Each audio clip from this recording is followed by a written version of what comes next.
So is it right to have a tattoo? You want to make a decision whether to have a tattoo or not, and you want to know whether it is right or wrong. Now, what does the Bible say about a tattoo, and what does the dictionary say about a tattoo?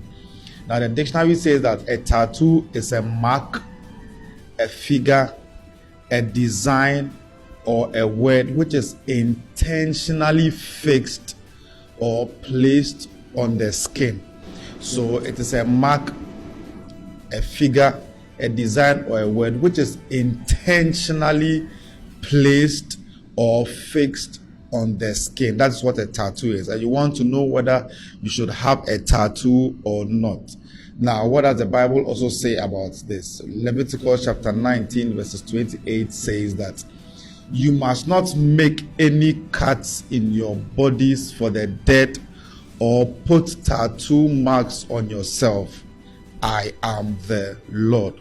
So what God is saying is that don't place a tattoo, according to the scripture, on your skin for the dead.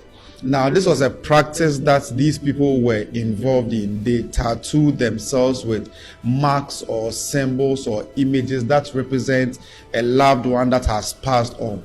And they were doing that to worship those people. And God was against that specifically.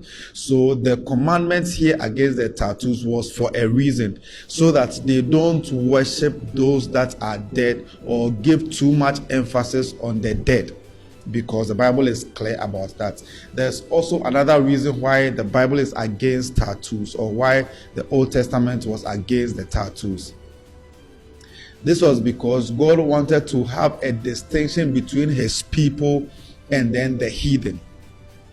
So for instance, it's not only about the tattoo that the Old Testament speaks about. The Old Testament also speaks about, for instance, clipping the side of your hair. So maybe you don't have a tattoo, but you have faded or you have clipped the side of your hair. And the Bible is also against that. Now, in Isaiah chapter 49 verse 16, you'll be surprised to know that God has a tattoo. Behold, I have inscribed you on the palms of my hands. Your walls are ever before me. So God has inscribed, and I've explained what a tattoo is already, that God has inscribed you in the palm of his hands, which is his skin. Now, Revelation chapter 19 verses 16, and he has a name written on his robe and on his thigh, King of Kings and Lord of Lords. So on the thigh of Jesus, there is an inscription there, King of Kings and Lord of Lords. Is that on the skin?